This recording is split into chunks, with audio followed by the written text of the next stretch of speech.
Hey, it's Mindy with Astrology by Love, here for Aquarius Sun and Aquarius Rising's horoscope for the month of May 2025.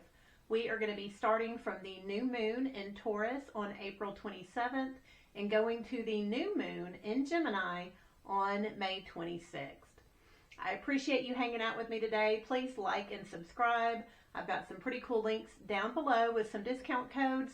Let's go ahead and jump in. So Aquarius, this new moon on April 27th is in your fourth house. This is family, upbringing. This is home life. There's going to be some sort of new start going on. The impulse will be there to do something different. This is frustrated a little bit by the power struggle that just took place between Mars and Pluto the day before. This would have been between probably you and your partner. This is still a beautiful new moon. That impulse to have a new start will be there, so y'all enjoy that. On April 30th, Venus moves into the sign of Aries. This is your third house, your community, the local folks you don't necessarily get to choose. The people at the grocery store, the gas station, the mailman. You are enjoying your community though. You're enjoying your siblings, your cousin. That's a little bit your happy place right now. That energy of Venus and Aries will be there the rest of the month, so you enjoy your community, Aquarius. Then on May 2nd, Venus meets up with Neptune in that third house. So this may be you praying with a neighbor, listening to music with a neighbor, enjoying something spiritual or artistic, maybe with a sibling or a cousin. But this is a beautiful, fun energy. It's a quick energy, but it does take place on May 2nd. Then on May 4th, Pluto stands still in the sky and starts to go retrograde. So Pluto has recently moved into your first house. Something about your appearance or your reputation in the world, how people are seeing you, is starting to change. With this shift with Pluto going retrograde, you're going to be going a little bit deeper. You're going to be feeling the need to up your game, up your presence, up how you look, Aquarius. Pluto is the planet that likes to get to the deep, raw, bare bones honesty of things. And it is said that it works best when it's retrograde. It's able to go deeper, get to the bottom. So if something about the way you look, something about your appearance has been bothering you, you may be triggered on May 4th to think about it, to go deeper, to reflect. That energy of Pluto in retrograde is there for the rest of the month. Then on May 5th, Mercury, which is in that third house, siblings and community, your mind has definitely been on your community lately. Talking with neighbors has been a regular thing. It sextiles Jupiter, which is in that fifth house. This is your kiddos, creative projects. Maybe you and the kids are hanging out with the neighbors more. Maybe you're enjoying art with the kids. But this is a fast-moving energy. It's a beautiful, beautiful day on May 5th. Then on May 6th, Venus in that third house, community, siblings, neighbors, sextiles Pluto. So maybe someone in the neighborhood gives you a compliment about your new look. They can tell you've been working out or doing whatever it is to improve yourself. This is a fast-moving energy, but Venus sextiles Pluto on May 6th. Then on May 10th, Mercury moves into the sign of Taurus. So Taurus is that fourth house. This is family, home, upbringing. Your mind is definitely on your family, and you'll probably find yourself having more conversations with family members during this time.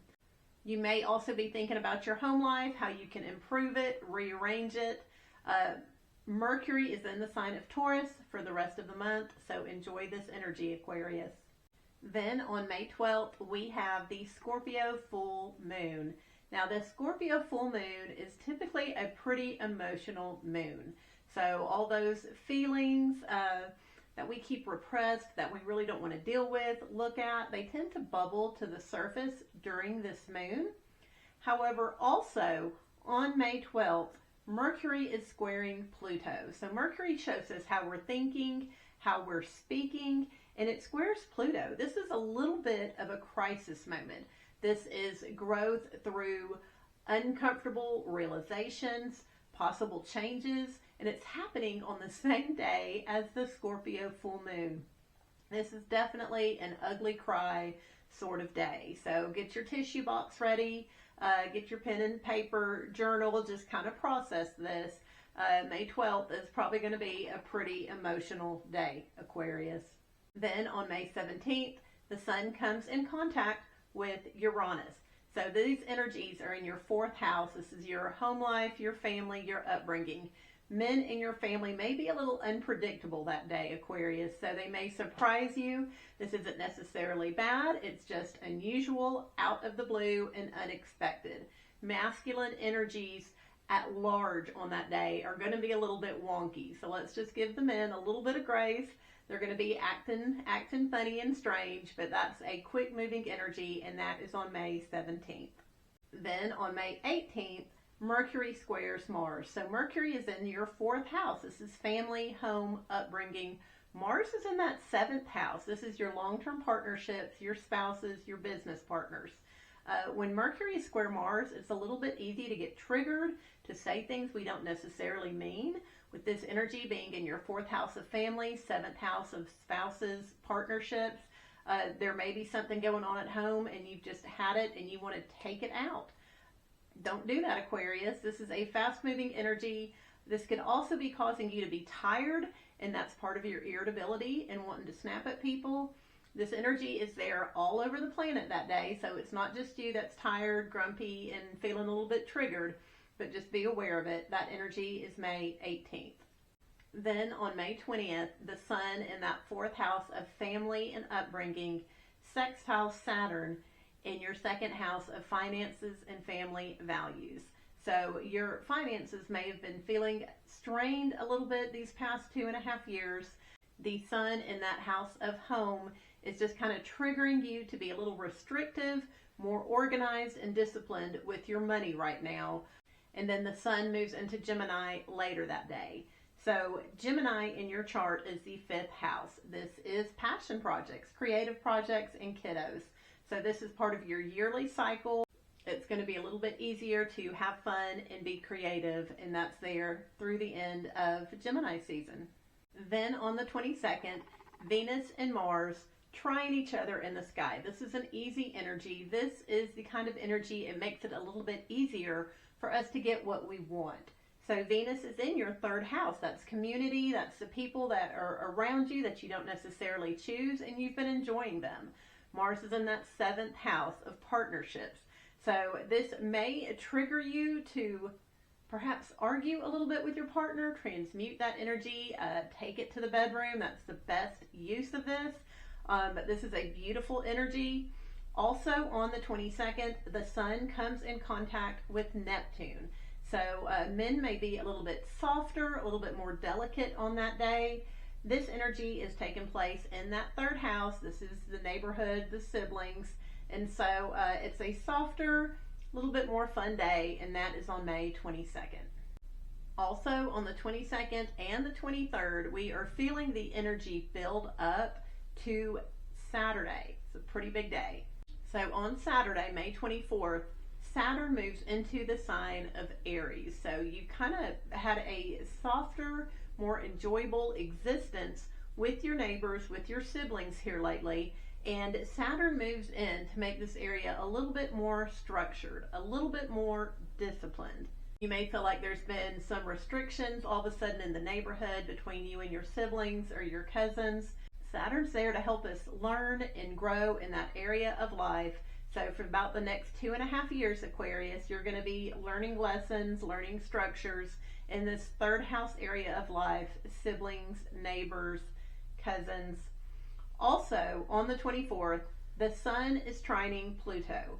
So the sun is in that fifth house, kiddos, creative, and passion projects, and it's making an easy connection to Pluto in that first house. So you may appear a little bit more lighthearted, fun that day. This is a fast-moving energy, but you're going to be a little introspective, thinking about the way you look, but enjoying it at the same time. Also, on the 24th, Mercury lines up with Uranus. So Uranus has been going through that fourth house. This is making family life, home life, a little bit freer, a little bit more unpredictable, undisciplined. Mercury comes in contact with Uranus, and there will be some surprising conversations that day, or there may be no conversations that day. It's going to be a little unpredictable, but if you're having conversations, who knows what's going to come out of the mouth.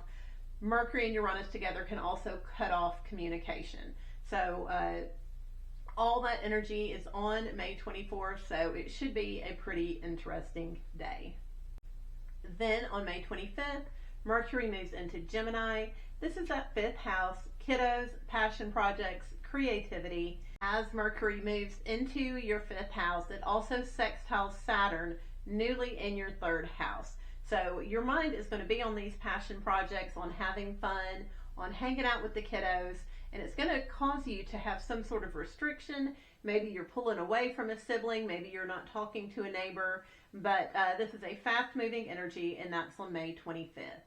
Then on May 26th, we have the new moon in Gemini, that 5th house, creativity, passion projects. Also on that day, Mercury is making a sextile to Neptune, newly in that 3rd house. So something about your communication with your kiddos, mind being on your passion projects, is going to cause you to be a little bit more sensitive, a little bit more compassionate in the community, in the neighborhood. You may include neighbors or siblings in your art projects or having fun. But this is a beautiful new moon, and it does take place in your 5th house in Gemini on May 26th. So that is your horoscope for the month, Aquarius. I hope you enjoyed it. Thank you for hanging out. Please like and subscribe, and I've got those cool links down below. Check those out, and I will see you again soon.